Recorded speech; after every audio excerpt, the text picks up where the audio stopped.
Es un honor estar aquí recordando a los luchadores que en muchos casos dieron su vida por la libertad. Y bueno, agradeceros a todos que esto no se pierda porque es muy importante. Yo lo que quería era poner un poco en contexto la situación que se vivía en los pueblos de la comarca cuando se produjo la Juía, ¿no? Porque nosotros aquí estamos hablando de la Juía. Lo de la desbandada fue posterior. Vamos a hablar de cuándo huyeron los vecinos de estos pueblos de aquí, de la comarca, en dirección hacia Málaga. ¿Con este mejor? ¿Sí? Bien, pues cuando los militares traidores al gobierno legítimo dieron su golpe de Estado, al gobierno se le plantearon varios problemas. El principal era mantener la legalidad. Para mantener la legalidad se procedió a la detención de los derechistas que estaban implicados en el golpe. Se produjeron registros en sus casas que básicamente lo que buscaban era recoger armas para los milicianos, porque ni siquiera teníamos armas los obreros, ¿no? Se crean los comités que en principio eran políticos, desde que el Frente Popular gana las elecciones. Se crean unos comités que están compuestos por líderes políticos y sindicales, que son los que van a asumir los poderes del Estado y van a desplazar un poco a los ayuntamientos, aunque los alcaldes van a seguir estando presentes en la política local. Para la seguridad de los pueblos se van a crear la figura del miliciano, puesto que el ejército prácticamente nos había traicionado en masa, y se van a crear dos tipos de milicianos. Esto se va a centralizar en lo que es la cabeza de comarca, que es Ronda. Ahí, como existe una compañía de carabineros y algunos mandos militares, van a crear lo que son los milicianos confederados. Se van a juntar unos 885 hombres, entre los cuales habían 23 cueveños, pero seguramente habrían de todos los pueblos que hay aquí. Y luego estaban los voluntarios locales, que estaban controlados por los comités locales, y se le daba una paga por hacer una serie de vigilancias con las escopetas que se habían incautado a los derechistas, y prácticamente con 5 o 6 cartuchos, porque ni siquiera tenían munición. El arma la devolvían cuando acababa la guardia y recibían por ello 5 pesetas, 1,5 pesetas en dinero y el resto en especie. Pero lo más importante es que por fin se consigue la tan ansiada reforma agraria, de una forma desde luego muy atropellada, puesto que lo que se llega es a la colectivización. Es necesario mantener la economía de los pueblos y, como he dicho, los comités, que son los que controlan los pueblos, están enlazados con un comité de enlace en Málaga y con el gobierno civil de Málaga, que en este caso era Fernández Vega. Lo que se mandan unas circulares diciendo que las fincas y los bienes de producción que no estén dirigidos o que no estén convenientemente explotados pasen a dominio público. Lógicamente, como los derechistas propietarios, que casi siempre coincidía, habían huido o habían sido represaliados, pues todos estos bienes pasan a dominio público. Aquí yo lo que más he estudiado en la parte de la cueva, lo que se hizo es, se evacuó la iglesia de mobiliario y de santos. En realidad aquí no se hizo daño prácticamente, ni se quemó, ni se rompió nada. Los santos se entregaron a sus dueños, y se hizo un almacén donde se almacenaba el ganado y las cosechas de los cortijos que se iban incautando con un camión por todo el término, ¿no? Incluso término de Ronda. Estas cosechas se almacenaban en la iglesia y se crea un economato en una casa de al lado, donde mediante vales estos alimentos se van a repartir al pueblo. Con ello van a conseguir lo que habían ansiado desde antes de la monarquía, que era la reforma agraria, pero ya digo de una forma demasiado impulsiva, muy atropellada, ¿no? Estos bienes que han incautado, por ejemplo, aquí en la cueva lo que más había era grano, ¿no? Grano, trigo, cebada, habas, y lo que se hacía era, la forma de comercio era el trueque. se trocaba con otros pueblos, por ejemplo en Benauján, que hay chacina, habían otras cosas, pues se intercambiaban. Y el camión hacía un viaje a Málaga mensualmente para traer tabaco y otras cosas de necesidad que no habían por aquí. Pero esto no quiere decir que la situación fuera una balsa de aceite. Sí que es cierto que se había acabado con el hambre, que la gente vivía mejor que nunca, se puede decir, pero hay que recordar que teníamos un frente militar que en nuestro caso iba desde Antequera a Osuna y bajaba hasta Olvera, que fue un frente que duró relativamente algún tiempo porque la prioridad de los golpistas era centrarse en Madrid, por lo cual se fueron hacia arriba, pero no dejaron de conquistar Antequera, con lo cual cercaron completamente a la provincia y solamente dejaron la salida hacia Almería. Además, también a diario solían pasar piquetes de algunos pueblos, de exaltados, porque el gobierno, las autoridades del gobierno no conseguían controlar la seguridad de los pueblos y había algunos piquetes que iban ajusticiando derechistas. Si bien es verdad que el ajusticiamiento de derechistas era una cosa que legalmente debía hacerse por la justicia militar y que solamente podían aplicar los militares del gobierno legítimo. Por eso se pretendía centralizar a los presos derechistas tanto en Málaga como en Ronda, que es donde habían elementos militares.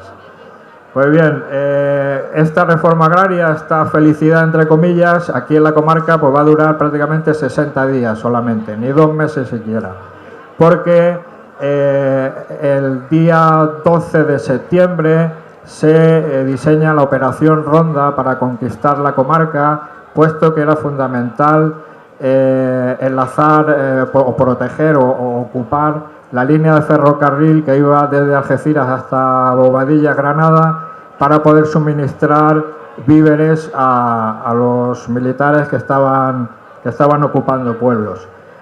Como digo, en Sevilla y Cádiz es donde más triunfan los golpistas y se produce una migración de estos pueblos hacia nuestra comarca, que ya van trayendo noticias de lo que está ocurriendo en estos pueblos. Y ahí lo que está ocurriendo son fusilamientos diarios, humillaciones, violaciones, y todas estas noticias que nos van llegando a la comarca de Ronda hacen que se presione más sobre los derechistas y que la represalia sea mayor.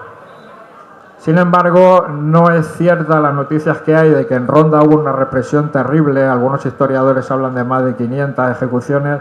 Esto es falso, se han hecho investigaciones y al final se ha contabilizado unos 203 muertos civiles y 39 religiosos. Nada que ver con los 1.600 republicanos que serán represaliados luego a lo largo de la campaña, de la guerra, ¿no? Bueno, ¿y qué es lo que temían nuestros abuelos? ¿Por qué tenían tanto miedo? Bueno, pues porque estas columnas militares que iban viniendo desde Sevilla y desde Cádiz, pues estaban compuestas por un personal muy patético, ¿no? Por un lado estaban los carlistas tradicionalistas que se habían juntado en Sevilla y los había organizado un tal Falconde. Esta gente eran integristas católicos, fanáticos, igual que son hoy día los yihadistas. Estos hacían misas y fusilamientos a diario, llevaban curas con pistolones al cinto que iban bendiciendo a los presos, aunque a pesar de que eran laicos, los bendecían por cojones y luego los mataban. Por otro lado estaban los legionarios, que ya sabemos que en aquella época la legión estaba compuesta por lo peor de la sociedad. Eran gente cruel y marginal que aprovechaban la situación pues para cometer barbaridades. Luego estaban los falangistas, que eran unos elementos oportunistas que se iban enganchando detrás de los que ocupaban los pueblos, se encargaban de la retaguardia, andaban con el chivateo y eran una especie de sicarios que incluso cobraban por hacer su trabajo, un trabajo realmente asqueroso, ¿no? Pero lo que más temían nuestros vecinos, nuestros antepasados, eran a los africanos, a los moros, porque esta gente eran gente muy brutalizada de las tribus del Rif y tenían carta blanca. Ellos iban en punta de lanza siempre en las operaciones porque eran carne de cañón prácticamente para los golpistas españoles, y a cambio de ser carne de cañón, pues le dejaban las 2 primeras horas de la ocupación para cometer todo tipo de salvajadas y pillerías. Entonces esto se hacía mucho daño y la gente lo sabía. De forma que cuando se inicia la operación Ronda, el 12 de septiembre, habían 3 columnas que se van a encargar de esta operación. Una que va a entrar por el Saucejo, que es la columna del comandante Redondo, que era un carlista fanatizado, y desde Antequera nos van a entrar Varela y Corrales, que era un comandante de Ronda. Estas 2 columnas van a entrar por el norte y por el sur va a entrar otra columna mandada por Arizón desde Villamartín, que va a entrar a los pueblos de Cádiz, desde la Sierra de Cádiz. Bien, pues me dicen que sintetice, la verdad que me estoy enrollando mucho. En fin, sobre la huida hay que decir, la huida es que la huida, como todos habéis visto, bueno, nosotros hemos ido prácticamente de paseo. La gente cuando le tocó su huida iba con los niños a la espalda, iban ancianos, los niños a partir de 5 años ya tenían que ir andando. La situación era terrible, hacía frío, era septiembre, no eran los septiembres que tenemos ahora, hacía frío, amenazaba lluvia y habían fuertes tormentas en la costa. No huyeron el 100% de la población, es decir, se calcula que de los pueblos salieron entre el 80 y el 90% de la gente, pero se quedaron en las cercanías de los pueblos, ¿vale? Cuando entraron los golpistas, a los pocos días muchos volvieron. El resto, más de la mitad, sí que continuó en dirección hacia Málaga, que estaba ocupada por el gobierno legítimo, era zona gubernamental, y estas personas tampoco es que llegaran todas a Málaga, es decir, una gran parte se quedó por el camino, los pueblos de la provincia de Málaga, Cártama, Tolosa, Lozaina, Junquera. Los comités de cada pueblo iban amparando a estos refugiados e incluso les daban trabajo y una aportación económica a algunos, ¿no? Sí que nos hemos estudiado un poco cómo fue la huida de los pueblos de la comarca. Puedo decir que los primeros en actuar fueron los de la columna de Redondo, los carlistas, que entraron desde el Saucejo, rompieron el frente de Osuna entre los días 4 y 5 y entraron en el Saucejo el día 6. Esto provocó una primera migración de refugiados que huyeron hacia Campillo, que no tenían ni idea de que la columna de Varela estaba entrando desde el norte, desde Antequera, y se encontraron en una trampa mortal. Cuando Varela entró en Campillos el día 13, hubieron innumerables ejecuciones de republicanos allí. El siguiente en caer fue Teba, que cayó el día 15.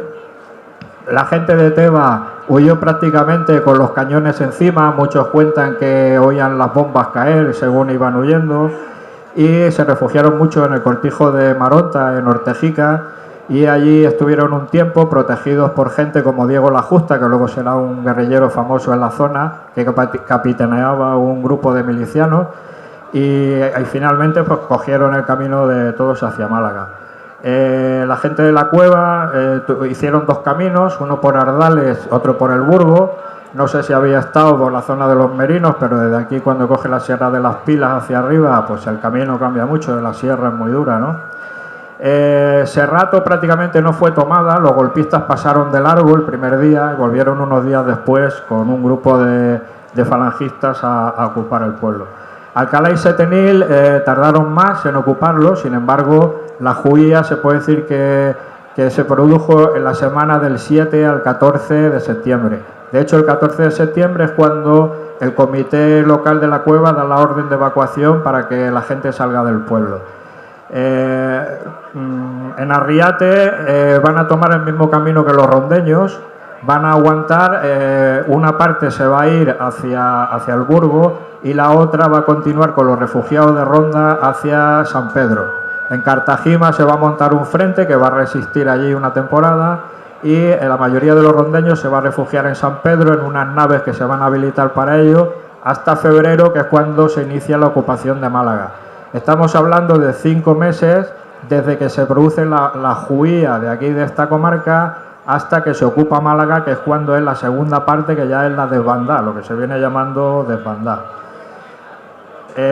Bueno, simplemente ya por ir acabando, decir que la gente, los primeros que volvieron, que se habían quedado cerca del pueblo, esos fueron los primeros que se comieron la represión de los falangistas. Aquí en la cueva cayeron 4 por bando de guerra, que ahí no había que hacer juicio ni nada, se los cargaban. Como ha dicho el compañero de Teba, en Teba mataron a 80 personas en un solo día, el 23 de febrero, cuando la legislación militar cambió el 25 de febrero, creo que fue, unos días después, y entonces ya sí que había que hacer consejo de guerra y juicio, pero antes de que entrara en vigor esa legislación se cargaron a 80 personas, parece que con cierta intencionalidad, ¿no?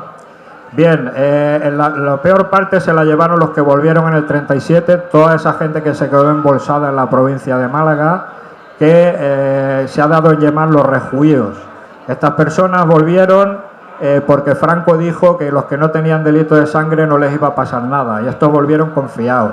Cuando llegaron al pueblo los estaban esperando los falangistas, que ya habían hecho su trabajo, que eran una especie de Gestapo, y los detuvieron a todos y se los llevaron en un camión. Habló del caso de la cueva, aquí fueron 21 fusilados, pero en todos los pueblos de la comarca hubo barbaridad de ejecuciones. Luego ya estarían los que llegaron los que pasaron la carretera de Almería, llegaron al Levante, pero bueno, eso ya es otra historia y no quiero tampoco alargarme más. Bueno, pues nada, muchas gracias por la atención.